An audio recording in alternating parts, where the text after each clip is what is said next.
Today we are going to learn about rules of debit and credit. ये बहुत important term है accounting के अंदर, डेबिट और क्रेडिट, और आपको इनसे बहुत ज़्यादा वास्ता पड़ने वाला है.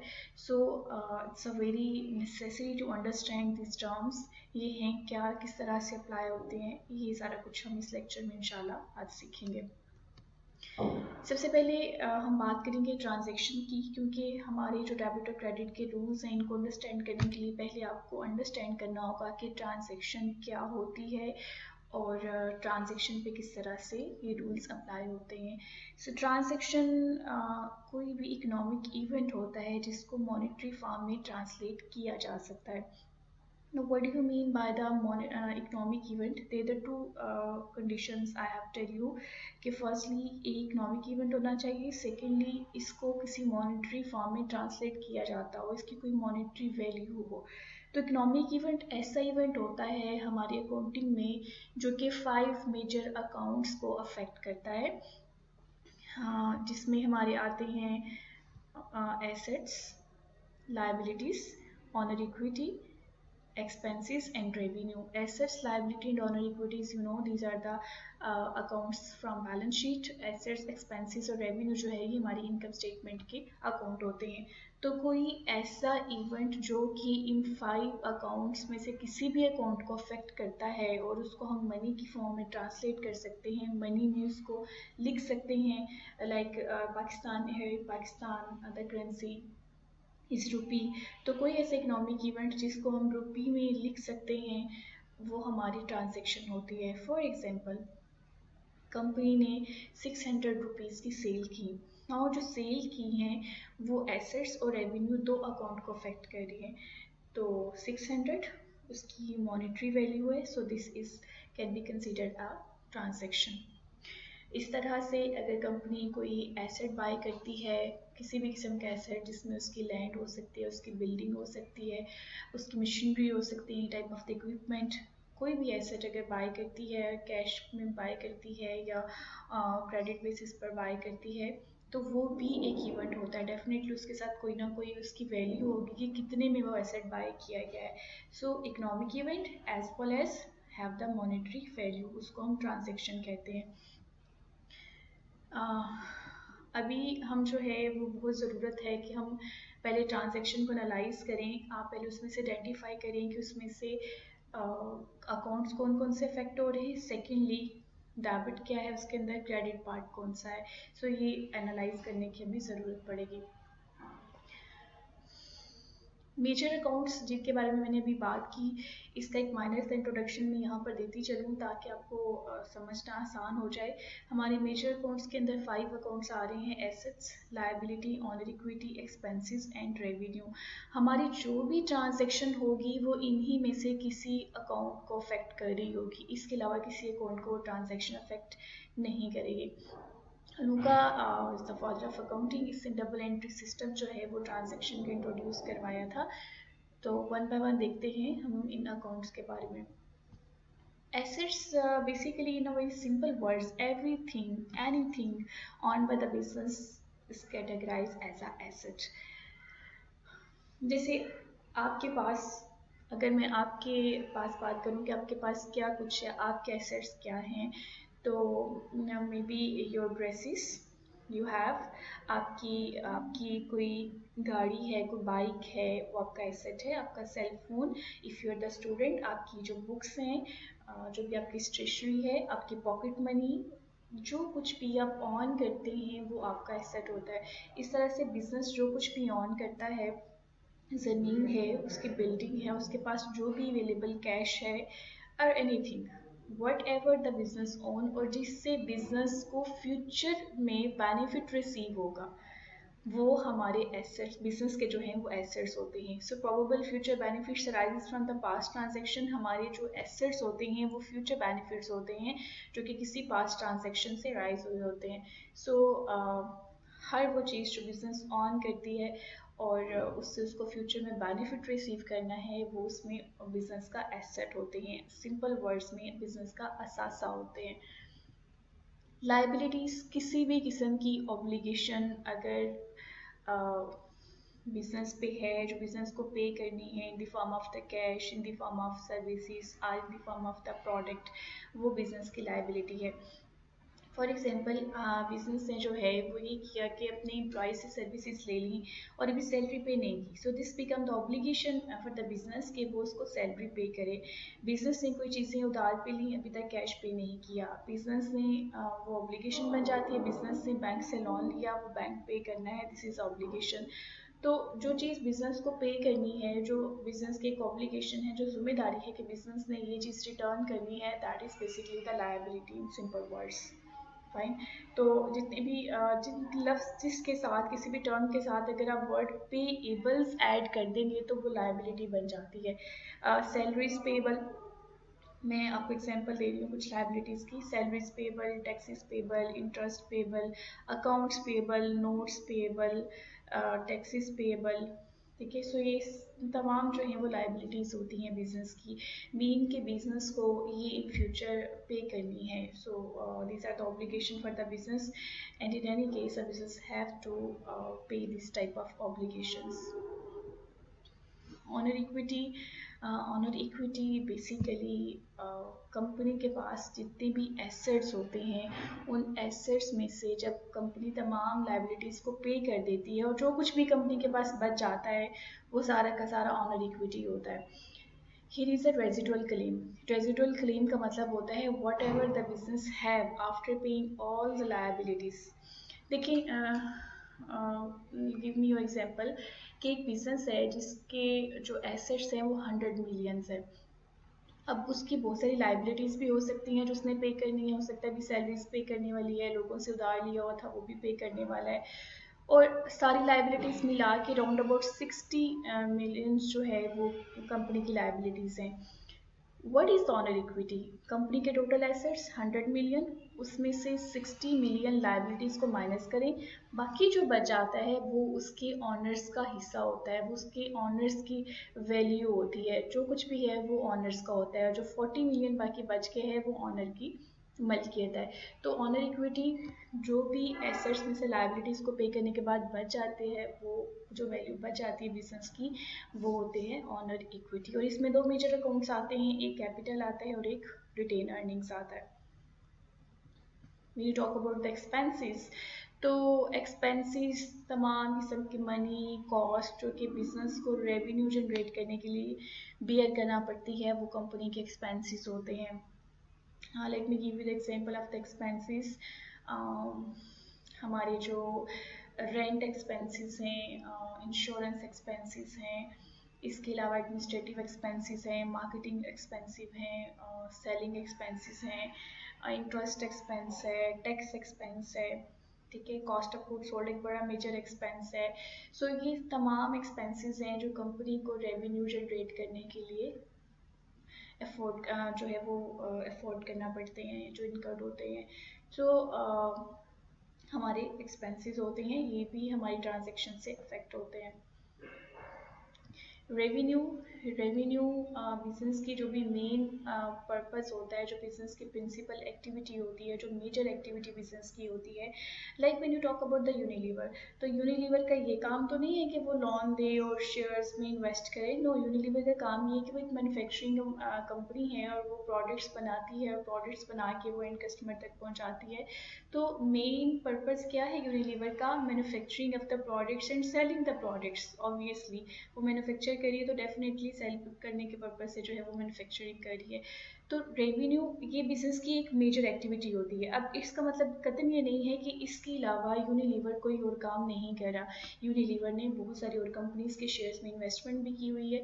यूनिलीवर जो है वो डिफरेंट किस्म के बॉन्ड्स में भी वो बॉन्ड्स भी जो है वो बाई करती है Unilever. So there is number of other activities, लेकिन मेन एक्टिविटी क्या है? प्रोडक्ट्स बनाना और उसको सेल करना। फाइन। बिल्कुल इस तरह से जो है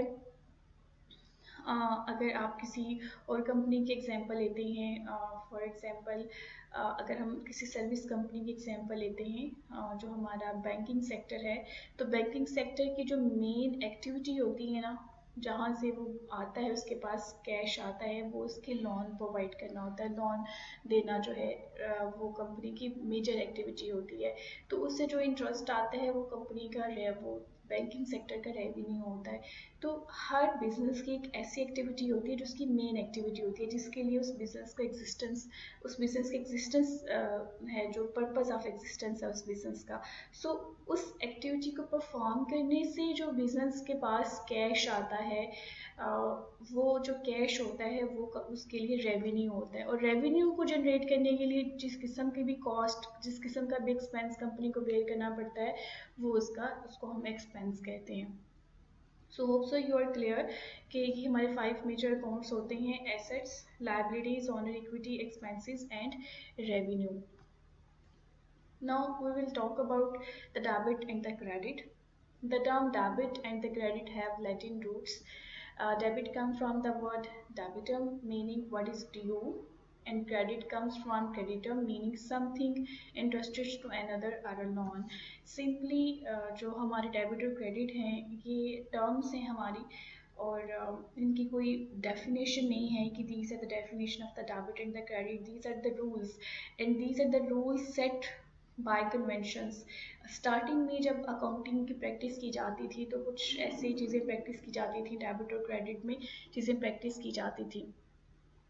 तो होता इस तरह से था कि अब वो जब प्रैक्टिस करना शुरू हो गई एक चीज़, तो वो प्रैक्टिस करते करते रूल्स बन गए, अकाउंटिंग के रूल्स बन गए। तो एक कन्वेंशन सेट हो गई है कि आप ये जो रूल है ये डेबिट का है, ये जो रूल है ये क्रेडिट का है। अदरवाइज इसकी कोई ऐसी डेफिनेशन नहीं है कि this is the debit and this is the credit. Fine, so let's check कि ये रूल्स क्या हैं। When you talk about the rules of balance sheet accounts, balance sheet की ये 3 मेजर अकाउंट्स होते हैं: एसेट्स, लायबिलिटीज, ऑनर इक्विटी। तो इन 3 accounts के अगर हम रूल्स की बात करें, डेबिट और क्रेडिट रूल्स की बात करें, तो ये रूल्स हैं जो कि सेट किए गए हैं। मैंने आपको बताया कि एक चीज़ प्रैक्टिस होती आ रही थी, कन्वेंशन बन गई है, कन्वेंशन जो है एक रूल बन गया हुआ है कि आपने अब इस तरह से ही रिकॉर्ड करनी है। अगर एसेट्स इंक्रीज हो रहे हैं किसी भी ट्रांजैक्शन में, हम चेक करेंगे भी, हम प्रैक्टिस भी करेंगे ताकि आपको इसकी ज़्यादा अच्छे से समझ आ सके। अगर एसेट्स इंक्रीज हो रहे हैं तो वो हमेशा डेबिट साइड पर रिकॉर्ड किए जाएंगे, और अगर डिक्रीज हो रहे हैं तो वो क्रेडिट साइड पर रिकॉर्ड किए जाएंगे। लायबिलिटीज़ और ऑनर इक्विटी का सेम रूल है कि अगर लायबिलिटीज़ जो है वो इंक्रीज होती हैं तो क्रेडिट साइड पर होती हैं, अगर डिक्रीज होती हैं तो डेबिट साइड पर होती हैं। इसको बड़ा सिंपली मेमोराइज़ करने का एक तरीका है, एक लाइन जो है वो आप लिख लें और उसको मेमोराइज़ कर लें कि एसेट्स का नॉर्मल बैलेंस जो है वो डेबिट होता है, लायबिलिटीज़ और ऑनर इक्विटी का नॉर्मल बैलेंस जो होता है वो क्रेडिट होता है। नॉर्मल बैलेंस का मतलब होता है जब ये इंक्रीज होते हैं। Fine, so it's very necessary कि हम ट्रांजेक्शन में से चेक करें कि हमारा अकाउंट कौन सा अफेक्ट हो रहा है, और अकाउंट इंक्रीज हो रहा है या डिक्रीज हो रहा है। Give me an example from the bank. आपको मैसेजेस सर्विसेज रिसीव होते होंगे अगर आपका बैंक में अकाउंट है, तो वो मैसेज सर्विस अगर कभी आपके अकाउंट में कैश आता है तो आपको मैसेज आता है your account has been credited by this amount, जो भी अमाउंट होती है, तो वहाँ पर वर्ड क्रेडिट लिखा होता है। From the banks point of view, वो जो कैश आपके अकाउंट में आया है, this become the liability for the bank, कि वो उन्होंने आपको फ्यूचर में पे करनी है। तो वो लाइबिलिटी इंक्रीज होती है, इसलिए उसको क्रेडिट लिखा जाता है। तो अगर ऐसा हो कि आपने अपने अकाउंट से कैश विड्रॉ कराया हो, अगर कैश विड्रॉ कराया हो तो आपने क्या किया है, क्या होता है कि लाइबिलिटी डिक्रीज होती है। बैंक ने आपको पे करना था, उसमें से कुछ पोर्शन जब आपने विड्रॉ करा लिया तो कैश आपको रिटर्न कर दिया, तो लाइबिलिटी डिक्रीज हो रही है, तो लाइबिलिटी डिक्रीज होगी तो ये हमारे डेबिट साइड पर लिखी जाएगी। बिल्कुल इस तरह से एक सिंपल ट्रांजैक्शन की मैं बात करती हूँ ताकि उसमें इंक्रीज और डिक्रीज का आपको समझ आ जाए। कंपनी ने एक मशीनरी खरीदी है, फॉर एग्जांपल 20,000 की एक मशीनरी खरीदी है। सो वो जो मशीनरी खरीदी है उसके लिए कंपनी ने कैश दिया है, ठीक है। मशीनरी खरीदी है, 2 अकाउंट इसमें इफेक्ट हो रहे हैं, एक मशीनरी खरीदी है, दूसरा कैश दिया है, दोनों ही एसेट्स हैं। कैश डिक्रीज हो रहा है क्योंकि कंपनी कैश पे करी है, तो एक एसेट हमारा डिक्रीज हो रहा है। जो एसेट डिक्रीज हो रहा है उसको हम क्रेडिट साइड पर लिखते हैं, और जो एसेट इंक्रीज हो रहे हैं, here in this example machinery increase हो रही है, कंपनी का एसेट इंक्रीज हो रहा है, तो उसको हम डेबिट साइड पर लिखेंगे। So these are the rules, these should be in your finger tips के एसेट लायबिलिटी और इक्विटी के रूल्स क्या होते हैं। तो इसके लिए मैंने आपको जो सिंपल लाइंस बताई हैं कि एसेट का नॉर्मल बैलेंस डेबिट होता है, ऑनर इक्विटी और लायबिलिटी का जो नॉर्मल बैलेंस होता है वो क्रेडिट होता है। इसको माइंड में रखिएगा, तो ये रूल्स आपको कभी भी नहीं भूलेंगे। ओके, अब हम बात करते हैं इनकम स्टेटमेंट के अकाउंट्स की, डेबिट और क्रेडिट रूल की। रेवेन्यू एक्सपेंसेस दिए the two accounts of income statement. जब इनकम स्टेटमेंट बनाई जाती है तो उसमें रेवेन्यू और एक्सपेंसेस जो हैं वो लिखे जाते हैं, रिकॉर्ड किए जाते हैं। एक्सपेंसेस और एसेट्स का सेम रूल होता है, रेवेन्यू और ऑनर इक्विटी और लायबिलिटी का सेम रूल होता है। मीन एक्सपेंसेस का भी नॉर्मल बैलेंस डेबिट होता है, जब ये इंक्रीज होते हैं तो डेबिट साइड पर रिकॉर्ड होते हैं, जब डिक्रीज होते हैं तो क्रेडिट साइड पर रिकॉर्ड होते हैं। रेवेन्यू जो है वो जब डिक्रीज होते हैं तो हमारे डेबिट साइड पर, और जब इंक्रीज होते हैं तो क्रेडिट साइड पर रिकॉर्ड होते हैं। यहाँ पर मैं एक चीज़ आपको बता दूँ कि जो बैलेंस शीट के अकाउंट्स होते हैं वो ड्राइव नहीं है। इनकम स्टेटमेंट के जो दो अकाउंट्स हैं, एक्सपेंसेस और रेवेन्यू, ये ड्राइव है from the rule of the honour equity. किस तरह से ड्राइव हैं कि जब हमारे एक्सपेंसेस जो हैं वो इंक्रीज होते हैं, जब एक्सपेंसेस इंक्रीज होते हैं तो इससे क्या होता है, हमारे जो ऑनर इक्विटी का अकाउंट है वो अफेक्ट होता है। रेवेन्यू के इंक्रीज होने, एक्सपेंसेस के इंक्रीज होने से हमारा ऑनर इक्विटी का जो अकाउंट होता है वो डिक्रीज होता है, और ऑनर इक्विटी जब डिक्रीज होती है तो उसको डेबिट साइड पर रिकॉर्ड करते हैं। सो इसीलिए जब एक्सपेंसेस इंक्रीज होते हैं तो उसको डेबिट साइड पर रिकॉर्ड करते हैं। When you talk about the derivation of the revenue, तो जब रेवेन्यू हमारा इंक्रीज होता है बिजनेस के अंदर, इससे ऑनर इक्विटी भी इंक्रीज होती है। तो ऑनर इक्विटी जब इंक्रीज होती है तो उसको हमेशा क्रेडिट साइड पर लिखते हैं, इसलिए रेवेन्यू इंक्रीज होने से रेवेन्यू को क्रेडिट साइड पर लिखते हैं। तो इस तरह से ये रूल ड्राइव किए गए हैं। But keep in your mind these rules and your finger tips. अगर ये रूल आपको याद नहीं है तो आप इसी उलझन में रहेंगे कि अब हमने किसको डेबिट करना है, किसको क्रेडिट करना है। Practice makes you perfect. अभी जो है वो हम कुछ ट्रांजेक्शन की प्रैक्टिस भी करते हैं ताकि आपको समझ आ जाए कि हमने ट्रांजेक्शन को एनालाइज किस तरह से करना है, उसमें अकाउंट्स किस तरह से फाइंड आउट करने हैं, और क्या इंक्रीज हो रहा है क्या डिक्रीज हो रहा है, किसको हम डेबिट करेंगे किसको हम क्रेडिट करेंगे। Here is a first transaction. On October 1, Maria took 25,000 from personal saving and deposits. उसके अकाउंट में कुछ पैसे थे मारिया के, उसने $25,000 वहाँ से निकाला है और बिजनेस एक शुरू किया है। अब जो इस किस्म की ट्रांजैक्शन होती है, इस ट्रांजैक्शन के अंदर मीन ये कि बिजनेस के अंदर कैश आ रहा है। कीप इन योर माइंड कि when you are analysing the transaction, analyse from the business point of view. आपने मारिया के पॉइंट ऑफ व्यू से नहीं देखना, आपने हमेशा बिजनेस के पॉइंट ऑफ व्यू से किसी भी ट्रांजैक्शन को देखना है। व्हेन यू टॉक अबाउट, अगर आप मारिया के पॉइंट ऑफ व्यू से देखेंगे ना, तो यहाँ से उसके पास से तो कैश जा रहा है, कैश वो दे रही है, तो फिर कैसे कैश इंक्रीज हो रहा है। लाइक यार मैंने यहाँ पर लिखा हुआ है जी, कैश जो है वो इंक्रीज हो रहा है, तो ये डेबिट साइड पर रिकॉर्ड करते हैं जब कैश इंक्रीज होता है। तो आप अगर मारिया के पॉइंट ऑफ व्यू से देखेंगे तो डेफिनेटली कैश डिक्रीज हो रहा है, लेकिन आपने मारिया के पॉइंट ऑफ व्यू से नहीं देखना। आपने जब भी किसी ट्रांजैक्शन को देखना है वो बिजनेस के पॉइंट ऑफ व्यू से देखना है। तो बिजनेस के अंदर कैश मारिया की तरफ से आ रहा है, और जब कैश बिजनेस के अंदर आएगा तो ये कैश इंक्रीज हो रहा है।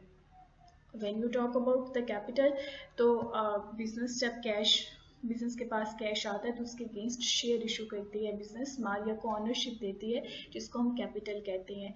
तो कैपिटल भी हमारा इंक्रीज हो रहा है, हमारा कैश भी इंक्रीज हो रहा है। कैश जब इंक्रीज होगा तो डेबिट साइड पर होगा, कैपिटल इंक्रीज होगा तो क्रेडिट साइड पर होगा। एक चीज़ हमेशा याद रखिएगा कि हमारी हर ट्रांजेक्शन के अंदर एक चीज़ हमेशा, एक अकाउंट हमेशा डेबिट होगा, एक अकाउंट हमेशा क्रेडिट होगा। ये कंफर्म है। हर ट्रांजैक्शन के दो इफेक्ट होते हैं, डेबिट और क्रेडिट। अगर एक चीज़ डेबिट हो रही है तो दूसरी चीज़ क्रेडिट हो रही है। सो यहाँ पर कैश जो है वो हमारा डेबिट हो रहा है, और जो कैपिटल है वो हमारा क्रेडिट हो रहा है। Let's check the transaction number 2. On October 2nd, Maria took two telephones valued at $200 each from her home and transferred them to the business office equipment. अब क्या किया है कि यहाँ पर ऐसा हुआ है कि उसने बाय नहीं किए हैं। मारिया ने घर में ही तो टेलीफोन के सेट थे, कंपनी उसने वहाँ वही जो टेलीफोन के सेट थे वो उसने बिजनेस में डाल दिए। अब अगर तो बाय करती तो फिर तो हम उसको कहते कि जी कैश अफेक्ट हुआ है। ठीक है, अगर कैश में बाय करती या ऑन अकाउंट बाय करती तो हम कहते जी अकाउंट्स पेबल या हमारे क्रेडिटर जो हैं वो अफेक्ट हुए हैं। अब यहाँ पर एक चीज़ तो क्लियर है कि टेलीफोन जो है वो एक एसेट है, ऑफिस इक्विपमेंट है, उसकी वैल्यू इंक्रीज हो रही है। सो पहला एसेट जो कि हमारा अफेक्ट हो रहा है दैट इज़ द टेलीफोन और द ऑफिस इक्विपमेंट। ये सारे टेलीफोन, लैपटॉप्स, कंप्यूटर सिस्टम्स, ये सारा कुछ जो है ऑफिस इक्विपमेंट के अंडर आते हैं, तो ये अफेक्ट हो रहा है। That's fine. Office equipment asset है, एसेट इंक्रीज होता है, इंक्रीज हो रहा है, बिजनेस के अंदर टेलीफोन सेट आ रहे हैं, तो इसका मतलब है कि ये 200 जो है ये हमारा डेबिट हो जाएगा। अब यहाँ पर कैश इफेक्ट नहीं हो रहा। द रीज़न इज हियर कि यहाँ पर जो है वो कैपिटल इफेक्ट हो रहा है।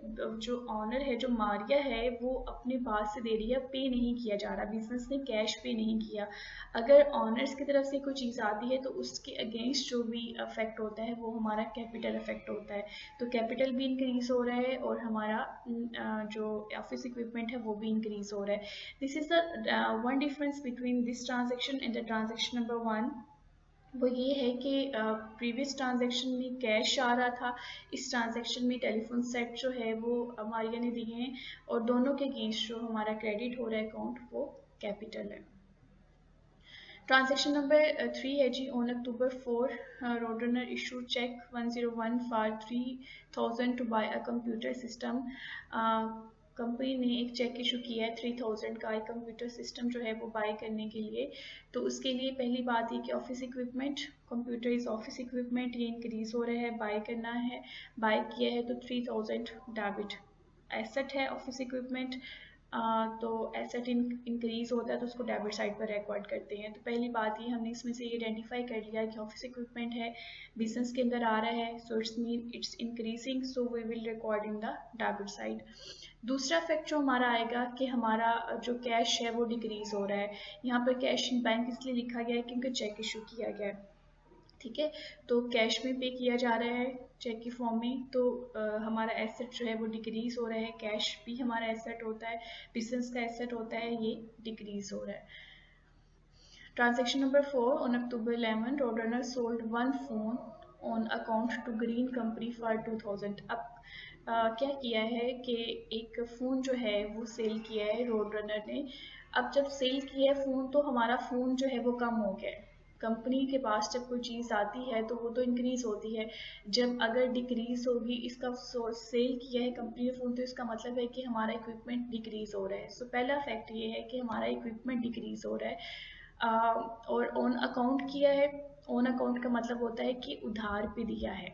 ठीक है, जब हम कोई बिजनेस के अंदर चीज़ उधार पे देते हैं तो उसके अगेंस्ट जब हम उसको रिकॉर्ड करते हैं तो हम लिखते हैं अकाउंट रिसीवेबल। अकाउंट रिसीवेबल का मतलब है कि इतने पैसे हमने किसी से लेने हैं। यहाँ पर देखिएगा अकाउंट रिसीवेबल ग्रीन कंपनी लिखा हुआ है, इसका मतलब है कि ग्रीन कंपनी से हमने इतना कैश लेना है। अकाउंट रिसीवेबल भी हमारा एसेट होता है। Fine, so account receivable increase हो रहे हैं, इंक्रीज एसेट है, इंक्रीज हो रहा है तो डेबिट साइड पर रिकॉर्ड होगा। दूसरा ऑफिस इक्विपमेंट है, ये हमारा डिक्रीज हो रहा है तो इसको हम क्रेडिट साइड पर रिकॉर्ड कर देंगे। Net solution paid rent for December 800। अब ये जो है वो रेंट एक्सपेंस जो है वो एक कंपनी है, रेंट एक्सपेंस जो है वो पे करी है, रेंट हमारा एक्सपेंस होता है, पे करी है, तो एक्सपेंस इंक्रीज हो रहा है हमारा। ठीक है, एक्सपेंस इंक्रीज होगा तो हमेशा डेबिट साइड पर रिकॉर्ड होगा। I have applied all the rules जो मैंने आपको प्रीवियसली बताए हैं, और एक कैश की फॉर्म में पे किया जा रहा है तो कैश हमारा डिक्रीज होगा। कैश भी एसेट है, कैश हमारा जब एसेट है डिक्रीज होता है तो उसको क्रेडिट साइड पर लिखते हैं। और जो एक्सपेंस है, अगर एक्सपेंस हमारा रेवेन्यू उसका इनकम स्टेटमेंट का अकाउंट है, अगर ये इंक्रीज होता है तो इसको हम डेबिट साइड पर लिखते हैं। सो इस तरह से हम हर ट्रांजेक्शन को एनालाइज करते हैं, उसमें से डेबिट और क्रेडिट फाइंड आउट करते हैं। व्हेन यू हैव डन, और जब आपको ये चीज़ समझ आ जाती है कि ट्रांजेक्शन के अंदर कौन सा अकाउंट अफेक्ट हो रहा है और उसमें से डेबिट क्या है, क्रेडिट क्या है, तो आप जर्नल बनाने के लिए रेडी होते हैं।